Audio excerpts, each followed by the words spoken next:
אתה חושב שאתה מכיר אותי, תן לי לספר לך את הסיפור שלי. שמי יעקב קוריאל, נולדתי ב-1548 בשם דייגו פרז דה קושטה, נולדתי בספרד למשפחה יהודית שהתנצרה מפחד, לאחר גירוש ספרד, משפחתי הייתה אריסטוקרטית עשירה עם קשרים קרובים לבית המלוכה. אחד מאחי הפך במשך השנים להיות הביסוף הראשי של מקסיקו. כשבגרתי, הייתי לקפטן בספינות הצי הספרדי עד אשר נתפסתי על ידי האינקוויזיציה שגילו לי את מוצאי היהודי ורצו לפגוע בי. הצלחתי להימלט על ידי עזרה מהמלכים שלי, שהיו אנוסים יהודים בעצם.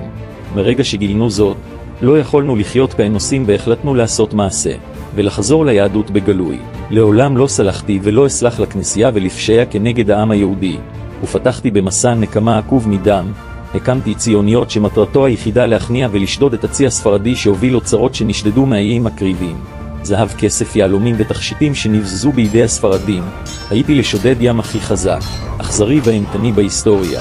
אוניותיי היו מקימות מערב מתוכנן בו ישבו מלכים יהודים שומרי תורה ומצוות וגיבורי חיל אמיצים, מלומדי מלחמה, השים לדו קרב עם הצי הספרדי שנואי נפשנו. היינו בוזזים ולא משאירים זכר לשום אונייה ומלאכיה.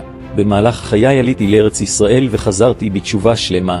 התיישבתי בצפת, למדתי תורה, הפכתי למקובל ובסוף ימיי אף זכיתי להיקבר ליד הארי הקדוש בצפת.